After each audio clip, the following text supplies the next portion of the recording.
नहीं नहीं, आप मुझे अब मॉडर्न ड्रेस में, मुझे दुख के साथ कहना पड़ रहा है कि उस ड्रेस में आप मुझे नहीं देख पाएंगे। और काफ़ी टाइम से लोगों ने मुझे उस ड्रेस में देखा भी नहीं है। और मैं, क्योंकि मैं खुद सनातनी ही हूँ, पैदाइशी मेरी सनातन में हुई है, तो मैं उसी धर्म को आगे बढ़ाने के लिए, लोगों में जागरूकता लाने के लिए, अपने धर्म और संस्कृति से जोड़ने के लिए ही काम करना चाहती हूँ। रील का जमाना है, सोशल मीडिया का जमाना है और महाकुंभ में जो सबसे ज्यादा चर्चित और वायरल साध्वी हैं, उनसे हम बातचीत करने के लिए आ चुके हैं। अब आप साध्वी की वेशभूषा में हम आपको देख रहे हैं। हालांकि अभी आप पूरी तरह से साध्वी नहीं बनी है, सिर्फ दीक्षा लिया है आपने, लेकिन एक्टिंग और मॉडलिंग की दुनिया से अचानक से पूरा सनातनी वेशभूषा, ऐसा क्या हुआ आपके साथ? लाइफ में क्या टर्निंग पॉइंट रहा? देखिए, सबसे पहले मैं बार बार सबसे एक ही रिक्वेस्ट कर रही हूँ कि मुझे साध्वी ना बोला जाए। जो कि आपने अभी बोला कि पूरी तरह साध्वी नहीं हुई है, तो मैं अभी आधे तरीके से भी साध्वी नहीं हूँ, ठीक है।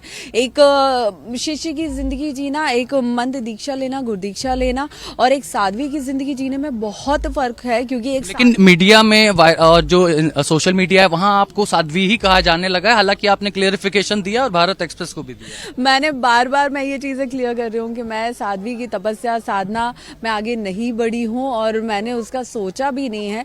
लेकिन जो मीडिया ने या सोशल मीडिया के जरिए, ब्लॉगर्स और इन्फ्लुएंसर्स के जरिए मुझे जो साध्वी का टैग दिया गया है, वो गलत है, वो नहीं देना चाहिए अभी फिलहाल मुझे। तो आगे के लिए आपने सोचा है? गुरु मंत्र तो आपने ले लिया, सनातन धर्म को आप अपना ली हैं, पहले भी आप सनातनी ही थी, लेकिन अब इस वेशभूषा में हैं आप, जो गेटअप है आपका वो भी तेजी से वायरल हो रहा है। तो आगे का क्या आपका प्लान है कि आप भविष्य में ऐसी ही वेशभूषा में रहने वाली हैं, ऐसी ही दिखेंगी, या पुनः हम देखेंगे कि मॉडर्न ड्रेस में आप नजर आएंगे? नहीं नहीं, आप मुझे अब मॉडर्न ड्रेस में, मुझे दुख के साथ कहना पड़ रहा है कि उस ड्रेस में आप मुझे नहीं देख पाएंगे।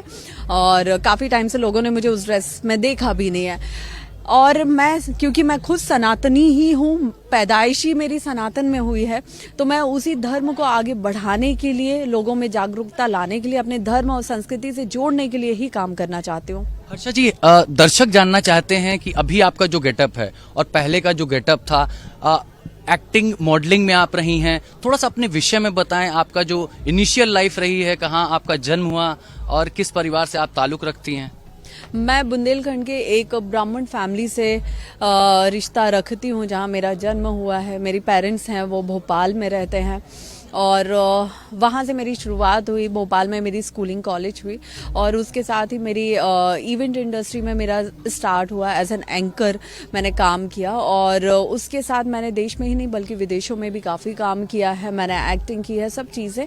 एंड देन उसके बाद जब आप बहुत सात्विक होते हो ना, बाय बर्थ आप जब सात्विक होते हो, सात्विक फैमिली में जन्म लेते हो, तो आप धीरे धीरे उसी रास्ते पे बढ़ने लगते हो। आप करते कुछ हो लेकिन आपके दिमाग में चलता है कि मुझे ये करना है। मुझे कोई एक घटना, कोई एक ऐसा वाकया, हादसा जिसे कहते हैं टर्निंग पॉइंट, जिसे ऐसा कुछ नहीं हो, आप स्वतः प्रेरित लग रही हैं, सेल्फ मोटिवेटेड हैं?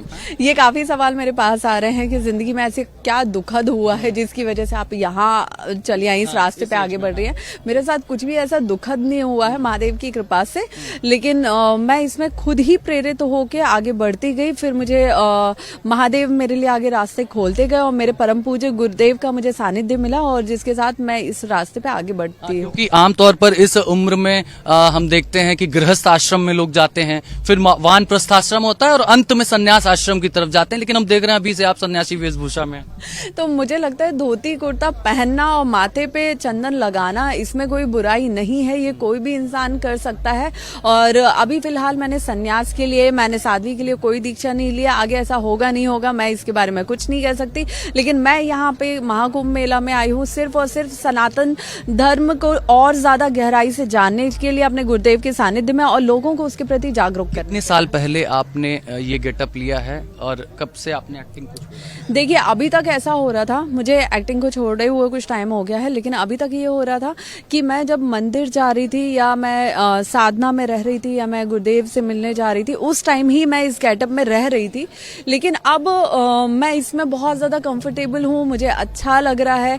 एक मतलब मुझे बहुत खुद में बहुत अच्छा फील हो रहा है कि मैं बहुत कंफर्टेबल हूँ। धोती कुर्ता पहन के आप कहीं भी निकल सकते हैं, आपको कुछ नहीं सोचना है। उसके बाद भी अगर लोग कुछ कहें तो वो मेरा। आखिरी सवाल ये बताइए, आगे भविष्य में क्या आपने विवाह करने की सोची है या नहीं?